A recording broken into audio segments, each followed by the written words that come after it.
Tonight on Fox 10 News, hundreds gathered today to pay respects to a 20-month-old toddler who was beaten to death. Dakota Burke Everett has been laid to rest. Fox 10 News reporter Rebecca Hager has a story straight ahead. And 2 are dead after shots rang out at a mall in Florida. Details on who the gunman was coming up. And police in several states are looking for a pair of teenagers on the run after an alleged crime spree. Investigators say the pair is becoming increasingly brazen and dangerous. We'll tell you where they might be coming up.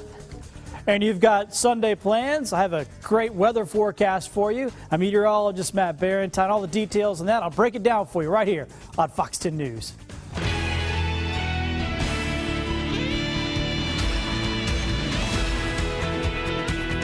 You're watching Fox 10 News at 9 in high-definition television.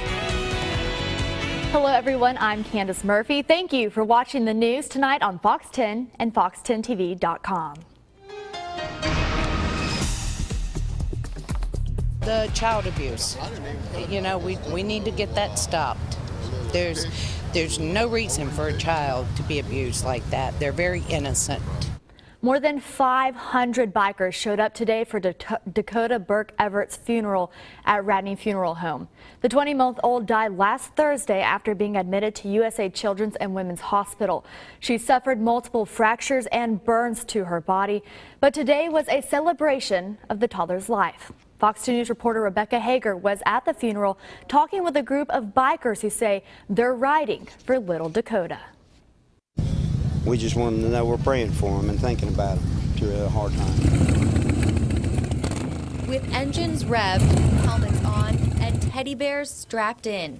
Everybody from Angel Riders to Soldiers of the Cross, everybody's here.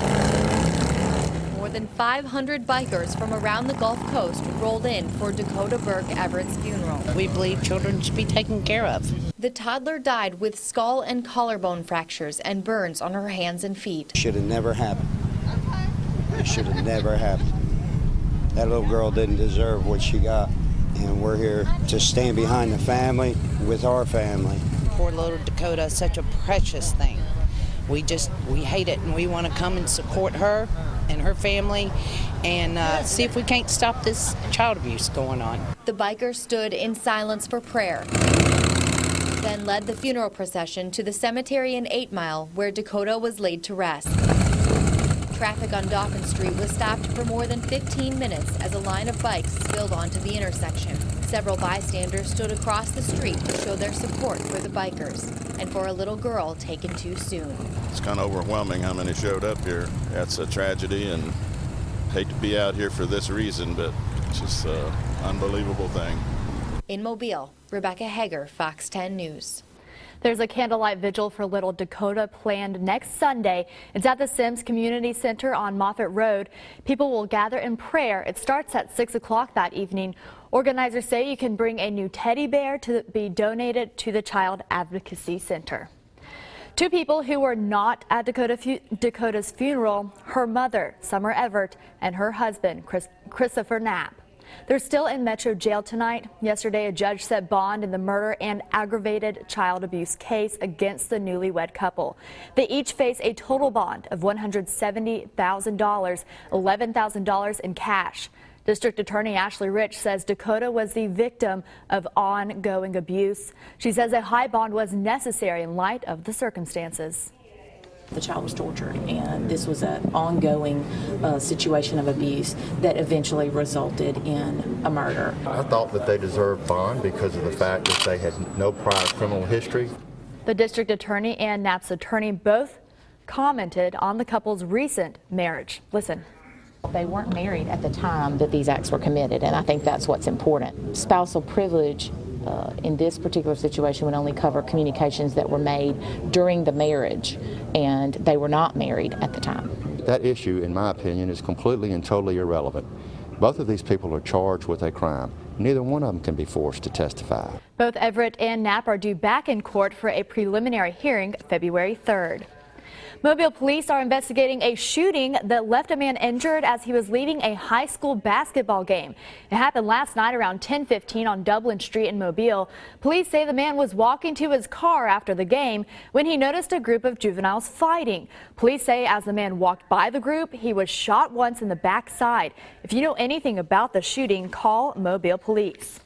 Well, it was a terrifying scene at this mall in Central Florida after shots rang out this morning. Police in Melbourne say one person was hurt and 2 people died in the shooting, including the gunman. Officials say the gunman had several packets of ammunition and was targeting his wife. A witness says the gunfire erupted in the food court. We just gotten our food to sit down by Starbucks and Chick-fil-A, and all of a sudden you just hear the pop, pop, pop, pop, pop, pop, pop, and then you just drop everything and your body makes you run. The Melbourne Square Mall was closed for the day after the shooting. Police say the gunman died of a self-inflicted gunshot wound. His wife was shot and sent to the hospital. She is in good condition. Police in several states are searching for a 13-year-old girl and her 18-year-old boyfriend. Police have connected the two to several burglaries and thefts. All the girl's mother wants is for her daughter to come home. Sorry. It's just hard. It's really hard. The simple fact knowing that my daughter's out here in this world. Sherry Peters heard from her daughter Cheyenne Phillips on January 5th, one day after she had been reported missing.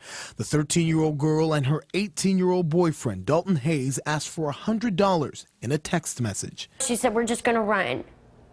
And I'm like, no. I said, y'all don't need to do this because Dalton was supposed to be in court that Monday morning. Court records show Dalton Hayes has outstanding burglary and theft charges, though the grand jury never called his case and the couple was already on the run. Peters called authorities instead of giving her daughter the money, but the couple escaped and hasn't talked to family since. I would not listen to the authorities about this situation because I could have went down there and had my daughter in the car. Both of Cheyenne's parents told me the teen is notorious for lying and may have told Hayes she was 19 when the relationship started. There's also concern of a pregnancy. Police have connected the Grayson County teens to several burglaries and stolen vehicles. Monday, surveillance video placed them in a red Toyota Tacoma in Manning, South Carolina, where they're accused of writing a bad check at Walmart. Police say they ditched that truck in Henry County, Georgia, and may now be in a stolen 2001 silver Toyota Tundra, similar to this. Police say there was a gun in the truck when they stole it. The longer they're gone, the worse the situation can become. And I'm just afraid that he's going to wind up getting her hurt. Peters lost custody and has been estranged from her daughter for 10 years.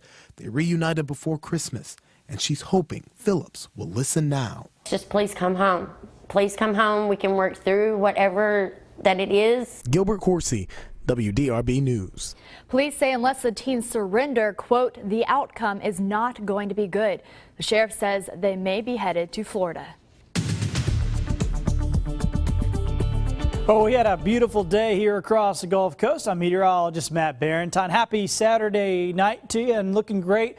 Downtown skyline from our battleship camera. Things look real nice out there. Pleasant conditions for our Saturday night. Here's what we're looking at. Just a few clouds passing by, so real clear conditions. No worries about any rainfall here tonight.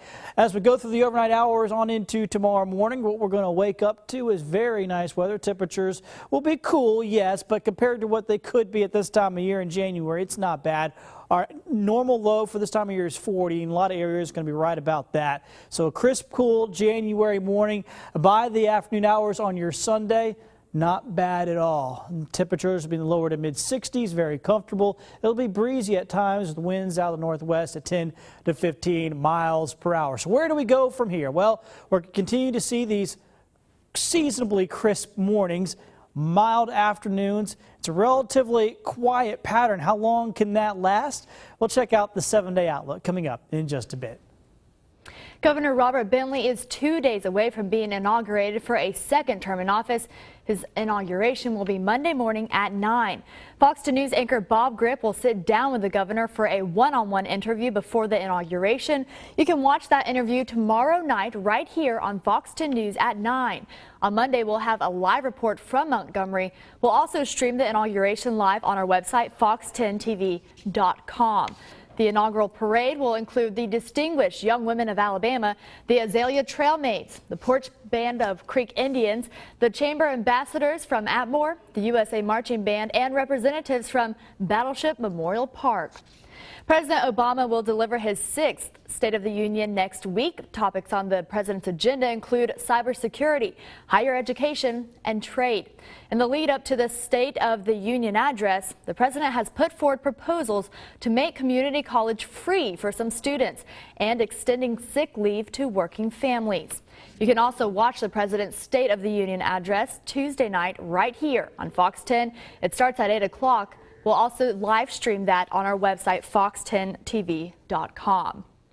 When you visit fox10tv.com, you may notice it has a new makeover. We've redesigned our layout to make it easier for you to navigate. And make sure you download our new Fox 10 News app. It goes along with our new website, and it's free. You can also download it in the Apple App Store or in the Google Play.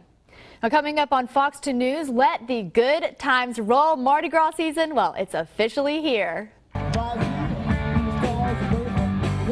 We will take you to Dauphin Island for the first parade of the season right after the break.